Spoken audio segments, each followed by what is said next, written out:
Good morning and welcome to Worldwide Wisdom. Miracles and wonders all around us. Did you see the miracles this week in the land of Israel and in the cedars of Lebanon? The most targeted, the most surgical strike in the history of the world. I mean, even when going for the bad guys, it only took off the body parts that related to their evil. Think about it, the trigger finger and the eyes and the face of our most hateful, venomous enemies were surgically amputated in the most incredibly remarkable and astounding military event, probably in the history of espionage. I mean, whoever would have even thought of such an incredible action? Now, we don't know who did it, right? We don't know who did it. Nope. But think about it for a moment. For 11 months already, the Hezbollah, one of the most vicious militias in the world, has been firing missiles on civilian populations in the north of Israel. And of course, the world doesn't say a word because, Well, the United Nations approves that. Yeah, I mean, it's actually in violation of the United Nations peacekeeping resolution that South Lebanon, after Israel gave them a two-state solution. Israel gave them a two-state solution, folks. This is very important to understand the definition of insanity at play.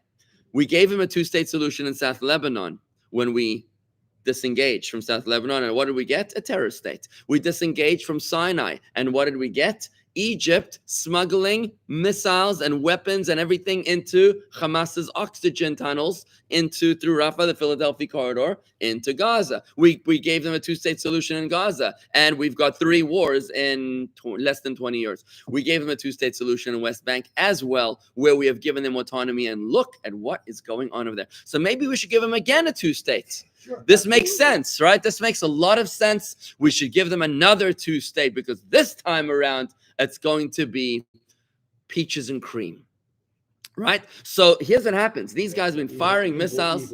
They've been firing missiles in Israel at civilian populations. Oh, by the way, the United Nations did point out, the Secretary General yesterday, he pointed out that some children were killed in the beeper attack, in the beeper bombs, and therefore this is a crime against humanity. Very, very important to understand this, that the kids that were hanging around the missile launches, they were killed as well. So therefore, this is a crime against humanity. The missile launches themselves, we didn't notice them, but you can't even make this stuff up, really. I mean, this is unbelievable. Talk about divine justice. You see what's going on over here. Now, was this an open miracle? No, I'm not so sure it's open. I mean, I don't know if you could call it didn't they call it the hand of God? Yeah. I read somewhere that I wasn't sure. Did Israel call this project the hand of God? No, I read that somewhere. There was a headline I saw. I got it yesterday. Again, it's all about the headlines, folks, right? But let me just see this headline that I received. It was published on theatlantic.com. Theatlantic.com. I don't know what that is, but it was called Israel's Hand of God Operation is what the name of the article is called. A force that is looking in fear at its own iPhones and Blackberries is not in top condition to fight.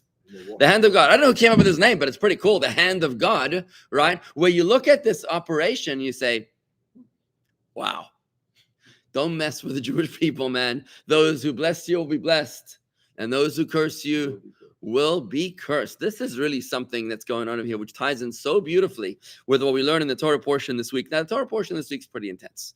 It's the portion of Ki Tavo, and we learn all about, I'm on page 1229 in the Blue Chumash. We learn all about the curses. This is very intense. It talks about all the bad things that are going to happen to us if you don't follow the word of God, folks. Now, listen, I hate to say it. It's not cool to say it, but you mess around with God, it's going to hurt. Okay.